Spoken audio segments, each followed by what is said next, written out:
Amen. So, praise the Lord, brothers and sisters. Siyempre, mag-uumpisa na ulit tayo ng ating Morning Revival Preview. At ang schedule natin ngayon ay Week 35, Day 2. So, umpisa na natin to. Amen. 1 John 1, 6 to 7. If we say that we have fellowship with Him and yet walk in the darkness, we lie and are not practicing the truth. But if we walk in the light, as He is in the light, we have fellowship with one another, and the blood of Jesus, His Son, cleanses us from every sin. Amen. So ang paksa natin ngayon, siyempre ay fellowship, pagsasalamuha. So dito sa verse na ito, sinasabi, kung sinasabi natin na meron tayong salamuha sa Kanya, subalit tayo naman ay lumalakad sa kadiliman, tayo ay nagsisinungaling. Siyempre naman. Sinasabi mo, may salamuha ka sa Panginoon. Tapos, ang buhay mo naman ay nasa kadiliman. Hindi talaga totoo yun. Sapagkat ang Panginoon ay liwanag. Kung may salamuha ka sa Panginoon, hindi pwedeng nasa kadiliman ka. Dapat ikaw ay lumalakad sa liwanag. Sapagkat ang Panginoon natin ay liwanag. Acts 2:42. And they continued steadfastly in the teaching and fellowship of the apostles. So, ito naman ay yung mga sinaunang mananampalataya na pagkatapos silang matamo ng Panginoon, nanampalataya at nabautismuhan, paano nila isinagawa ang kanilang buhay Kristiyano? Ang linaw. Sinabi dito na sila ay nagpatuloy ng matatag sa salamuha, sa pagtuturo at salamuha ng mga apostol. So, malinaw yan. So, paano ba umiral ang mga believer nung sinauna? Ito ay sa pamamagitan ng pagtuturo at pagsasalamuha ng mga apostol. Siyempre, batang-bata pa ang eklesiya ng panahon na yan, andyan pa din yung mga sinaunang apostol, sila yung nanguna. Ginabayan nila ang mga mananampalataya sa pamamagitan ng pagtuturo at pagsasalamuha. Amen. Kaya malinaw na yung buhay eklesiya ay isang buhay ng pagsasalamuha. The fellowship of the divine life has both a vertical aspect and a horizontal aspect. The vertical aspect of fellowship refers to our fellowship with the triune God. The horizontal aspect of fellowship refers to our fellowship with one another. Amen. So, dalawang aspekto ng salamuha meron tayo. So, yung isa ay vertical. Vertical, pa ganyan. Horizontal, pa ganon. Yung vertical aspect ng salamuha natin ay ang ating pakikipagsalamuha sa tres unong Diyos. So, ibig sabihin, ang buhay ng isang mananampalataya ay isang buhay ng salamuha sa tres unong Diyos. Punong-puno ng salamuha. Sa umaga, gumising ka ng maaga, magkaroon ka ng intimate fellowship sa Panginoon, tamasahin mo siya, kausapin mo siya, manalangin ka sa Kanya. So yan yung ating vertical aspect ng salamuha. Yung isa naman ay horizontal. Horizontal. So ito ay sa level ng tao. Na ito naman ay tumutukoy sa salamuha natin sa isa't isa. So tayo mga believer, dapat merong fellowship, maraming fellowship. Katulad ng ating mga pagpupulong, iba't ibang klaseng pagpupulong, lahat ng yan ay mga fellowship. Kaya ang church life o Christian life ay isang buhay ng salamuha. Salamuha, vertical sa Panginoon, salamuha, horizontal sa mga kapatid. Dapat mayaman, sagana sa mga salamuha. So yan yung buhay natin. Sa isang banda, hindi ka pwede nag-iisa. Kailangan meron kang salamuha sa mga kapatid. At hindi rin pwede na puro sa mga kapatid lang ang fellowship mo. Dapat meron kang salamuha sa Panginoon. Kumpleto yan. Dalawang aspekto ng salamuha. The vertical aspect of fellowship was initially established with the first apostles. The apostles then reported to sinners the eternal life in order that they might have fellowship with the apostles. So, unang salamuha, sinasabi rito, yung vertical aspect ng salamuha, ito ay dinala ng mga apostol sa mga mananampalataya. No, sa mga sinners, pwede natin sabihin, preach nila yung gospel sa mga sinners at dinala sila sa salamuha sa Panginoon. No, ang gospel ay ang pagdadala ng Diyos sa tao at ang pagdadala ng tao sa Diyos. So, pinag-meet mo sila. So, sa pamamagitan ng preaching natin, nadala natin ang mga mananampalataya sa isang vertical aspect na fellowship. Amen. So, before the apostle reported the eternal life to them, the apostles themselves already had a vertical fellowship with the Father and with His Son, Jesus Christ. When the apostles reported the eternal life to others, they experienced the horizontal aspect of the divine fellowship. So, sino ang nauna? Yung mga apostol. So, bago nila naidala ang tres unong Diyos sa mga sinner, sila mismo, meron na silang vertical aspect ng fellowship sa Panginoon. At sa pamamagitan ng vertical aspect ng fellowship, ibig sabihin, konektado sila sa tres unong Diyos. Meron silang buhay na walang hanggan. At ito naman ay dinala nila sa mga sinners. Pero ang ginamit na word dito, report.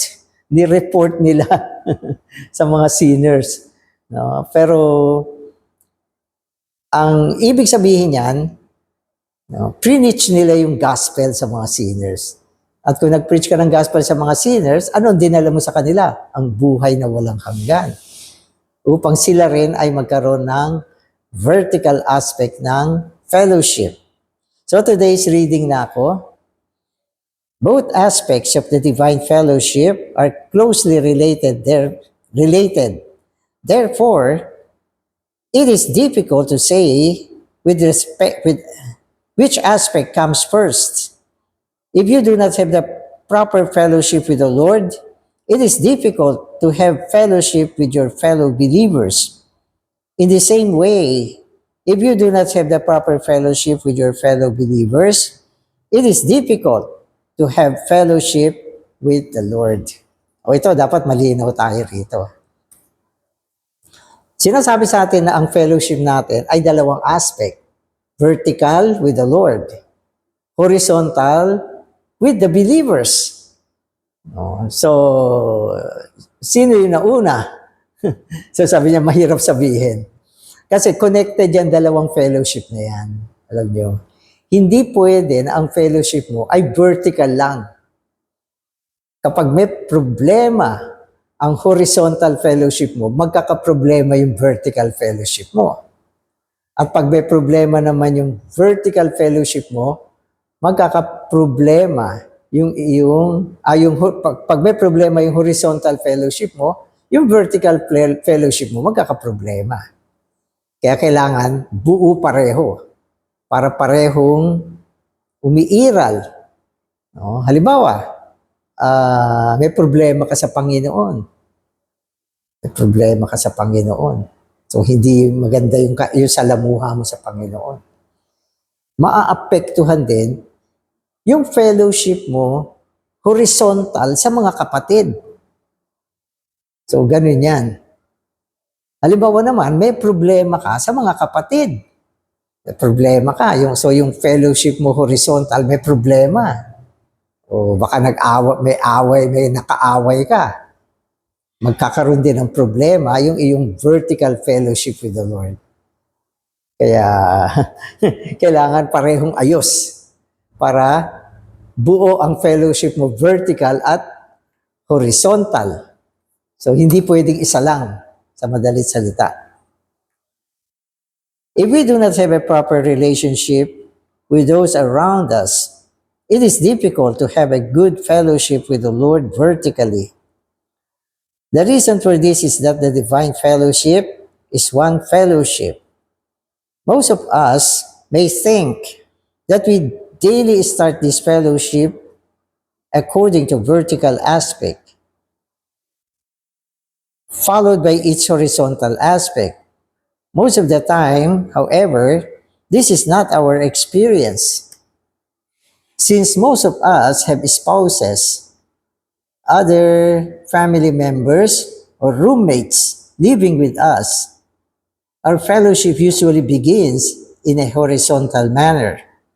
If we have a quarrel with our wife, husband, roommate in the evening, we will find it difficult to start our vertical fellowship with the Lord in the morning. We must maintain both the vertical and horizontal aspect of the fellowship in order to be healthy spiritually. Sino ba yung healthy spiritually? Siyempre, yung healthy spiritually, ito yung merong maayos na fellowship, vertical at horizontal. So, kasi ang concept natin, yung fellowship natin nag-i-start sa umaga. Parang tama naman, di ba? Pag nagising ka sa umaga, pupunta ka sa Panginoon, makikipagsalamuha ka sa Panginoon. Pero actually, hindi pala ganun. Ang fellowship natin, nag-i-start horizontally para magkaroon ng magandang vertical fellowship. So, tama din naman. Kasi tignan mo, karamihan sa atin, may mga kapatid sa Panginoon na kamag-anak natin. O halimbawa, asawa mo, kapatid din sa Panginoon. O kaya naman ay mga roommates sa bahay. Roommate sa bahay. O mga kamag-anak mo na nakatira sa iyo. Na lahat ng yan ay mga kapatid sa Panginoon. Eh kung sa gabi, halimbawa, yung mag-asawa nag-away. So vertical yun. Nagkaroon ng problema. Vertical. Horizontal yun. Nagkaroon ng problema. Horizontal fellowship. Dahil nag-away eh. Hindi nag-uusap. Nagkasamaan ng loob. Nagtampuhan. No? So, pagdating ng umaga, magfe-fellowship ka vertical, magkakaproblema ka. Kakaproblema ka. So, saan nag-start yung fellowship? O di horizontal nung gabi. So, yung umaga, pagpapatuloy lang yun. No? Kaya, hindi pwede na merong problema horizontally. Kailangan ayusin yan, no? Para mabuo yung vertical fellowship. Oo, totoo yan. Ako, nasubukan ko na yan eh. No? Pag sa gabi, yun, medyo hindi napaganda yung inyong fellowship. Pagdating ng umaga, oh Lord Jesus, hindi mo pwede sabihin, ay wala na akong pakialam sa inyo. Basta ako, pupunta ako sa Panginoon. Naku, hindi pwede yun. So naalala ko tuloy although gusto ko lang idagdag, doon sa Ebanghelyo, sabi ng Panginoon, yung nag-ahi ng kanyang hain sa altar. Fellowship yun eh. Eh nung naghahain siya, naalala niya na yung kapatid merong laban sa kanya o siya may laban sa kapatid. Sabi ng Panginoon, iwanan mo muna yung altar. Pumunta ka muna at makipagkasundo ka bago bumalik ka uli. Ang ibig sabihin, hindi papayagan ng Panginoon na tayo ay magkaroon ng intimate fellowship with Him kung tayo ay merong problema sa mga kapatid. No? At yan ay ayon sa ating karanasan, ayon sa ating damdamin, na nagpapakita ang fellowship natin sa Panginoon, mga kapatid. Depende sa kondisyon ng ating fellowship sa mga kapatid.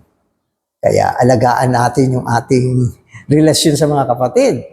Pag-ingatan natin na magkaroon tayo ng problema sa kanila.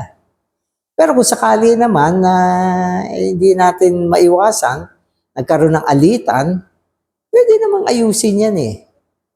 Kaya lang minsan hindi naaayos, nagpapatigasan eh. Ay, sabihin ng isa, mauna ka. Sabi naman ng isa, ay hindi ako lalapit sa'yo. No, mauna ka. Dapat ikaw ang humingi ng paumanhin. Pag ganyan. Mapipighati ang espiritu mo. No, at minsan nga sa mag-asawa, tumatagal din. Ilang araw. Hanggang hindi na makatiis.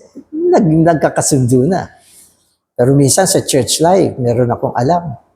Matatagal na alitan. At ngayon naniniwala ako na yung mga nagkaroon ng mga kagalit sa loob ng eklesiya, apektado ang inyong fellowship sa Panginoon. Apektado. Hanggat hindi mo inaayos yung kalooban mo. Apektado. Kaya, lalo na yung mga, kasi yung mga pagkakagalit, may mga degree din yan eh. Mayroong mga matitinding pagkakagalit. Kumisan nga, pag nagkaroon ng hindi magandang sitwasyon, pati Lord's table, hindi ka makapartake. Hindi ka makapartake. Natatakot ka din. Kaya, mga kapatid, hanggat buhay tayo, ayusin natin lahat ng mga sigalot sa mga kapatid. At syempre, ang pinakamainam dyan ay pagpapatawad. Kung iniisip mo na ikaw ang may kasalanan, humingi ka ng tawad. At kung iniisip mo naman na ikaw ang nasaktan, magpatawad ka. Magpatawad ka. Humingi ng tawad, magpatawad, at ibalik ang naputol na fellowship sa mga banal. Kaya maganda itong mga mga lesson natin ngayon. Marami sa atin may ganyang problema. Magpakababa ka na. Sabi ng Panginoon, ang mga nagpapakababa, binibigyan niya ng biyaya. No? Subalit ang mga nagmamalaki, nagmamataas, mga proud, sinasalansang niya. Amen. Our problem is that we do not have the habit to fellowship, and many of us do not like to fellowship. We must realize that when we fellowship, the Lord is involved. When we turn away from fellowship or stop our fellowship with our fellow believers, the Lord is kept away. Yun pala. Amen. Ang fellowship, dinadala natin ng Panginoon sa buhay natin. Ang kanyang daloy, ang kanyang pagpupuspos, ang kanyang pagpupuno, ang buhay, dinadala natin. Subalit kung hininto natin ang fellowship, parang isinantabi mo na ang Panginoon. Kaya mahalaga ang salamuha. Tandaan ninyo, ang buhay ng isang believer ay isang buhay ng pagsasalamuha. Vertical, horizontal, hindi natin pwedeng iwaksi yan. Kasi ang pagwawaksi ng fellowship ay nangangahulugan ng pagwawaksi sa Panginoon. Sapagkat ang fellowship ay involved sa ating buhay ang Panginoon.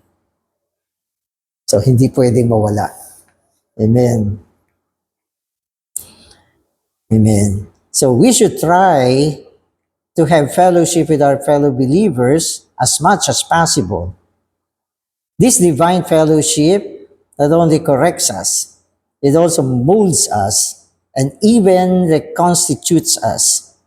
This fellowship brings the divine constituents into our spiritual being, causing a change in our being. So ito yung yung benefit ng fellowship. So sinasabi sa atin, dapat mas marami tayong salamuha sa ating mga kapatiran. Sapagkat ang pagsasalamuha, unang-una, nagdadala sa atin ng pagtutuwid. Kino-correct tayo, ina-adjust tayo. Okay? At itong salamuha ay minomold tayo.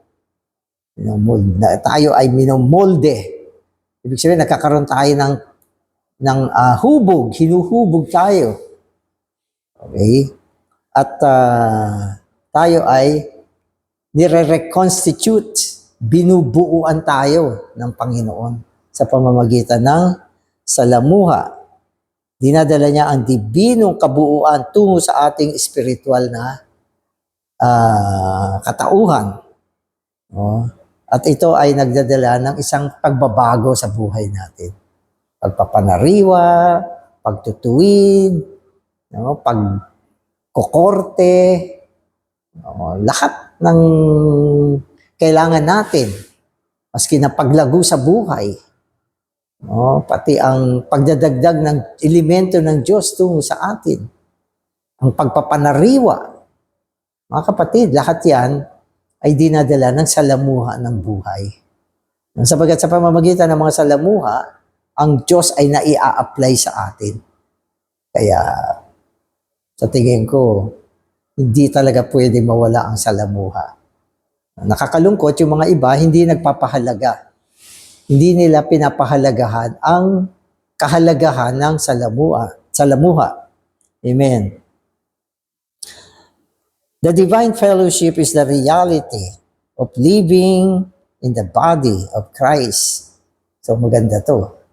Ang dibinong salamuha ay ang realidad ng pamumuhay natin sa loob ng katawan ni Kristo. Nasa katawan ka ba ni Kristo? Pwede mo sabihin, sa positional. Pero sa practical aspect, okay, tayo ay nadadala sa katawan ni Kristo, sa realidad ng katawan ni Kristo, sa pamamagitan ng salamuha. Salamuha vertical, salamuha horizontal. Then ang bunga nito, ang resulta nito, ay ang ating pagiging nasa katawan ni Kristo sa aspekto ng realidad. Amen. Amen.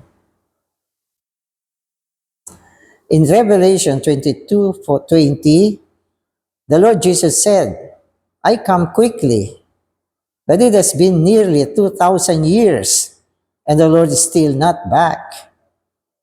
The reason is that the believers are individualistic, independent, opinionated, divisive. The believers seem to be like horses without bridles. Today, nothing seems to control them. Actually, the divine fellowship should control the believers. Amen. So, kung walang divine fellowship, tayo ay magiging wild. Walang direksyon. No? At sinasabi rito, hindi makakabalik ang Panginoon dahil hindi tayo na itayo. Nananatili tayong individualistiko. No? Hindi dumidepende sa Panginoon. Punong-puno ng opinyon. Ang dahilan sapagkat tayo ay walang fellowship sa Panginoon at sa mga kapatiran. Kaya wild, kalat, walang direksyon. Amen. Amen. The one thing that should rule us is the divine fellowship. We are restricted in this fellowship. By being restricted in this fellowship, the body of Christ is kept in oneness. Amen. And the work of the ministry continues to go on. When we are out of fellowship, everything is finished. Tapos ka na. Tapos ka na. Spiritual death yun, ibig sabihin. Kapag walang fellowship. Kasi isa sa mga magandang pagsasalarawan ng fellowship ay yung circulation ng dugo sa katawan. Isipin mo, pag huminto ang circulation ng dugo sa katawan, no, tapos na yung katawan na yan. Wala nang buhay. No, wala nang circulation ng dugo. Diba? Kaya yung mga tao, madalas pinupulsuhan eh. Alam niyo yung pulso. Yung pintig ng pulso, ang ibig sabihin kasi kaya may pulso, nagsisirculate pa yung dugo. Buhay pa yan. Kaya kung may taong nakahandusay, pupulsuhan nila, ay buhay pa to. Pero pag wala ng pintig, ibig sabihin, patay na yan. Bakit walang pintig? Wala ng sirkulasyon ng dugo. Huminto na yung fellowship. Kaya hindi pwedeng mawala ang fellowship. Pag nawala ito, it means spiritual death. Tapos ka. Tapos tayo. Amen. The thing that makes everything alive is fellowship. If we learn to fellowship, we will receive many benefits, especially in the Lord's Word. Amen. So, ang daming benefit ng spiritual fellowship. So, nawa tayo ay napalaya sa pagiging individualistiko. At mapalaya din tayo sa mga konsepto na dapat ang fellowship ko ay sa Panginoon lang. At mapalaya rin tayo sa konsepto na tama na yung fellowship sa mga kapatid. Hindi ka na pumupunta sa Panginoon. Kaya panatiliin natin yung vertical at horizontal fellowship. At mula dyan, marami tayong tatamuhin ng mga pakinabang, benepisyo, pagpapala. At ang ating buhay spiritual maging healthy. Amen. Salamat Panginoon sa salamuha ng buhay. Sa pamamagitan ng salamuha ng buhay, kami ay nagiging malusog pang spiritual. Napapangalagaan namin ang aming kondisyon. Salamat Panginoon. Nawa palagi mo kami paalalahanan, palagi mo kami turuan na panatiliin ang vertical aspect at horizontal aspect ng aming fellowship. Amen. Amen.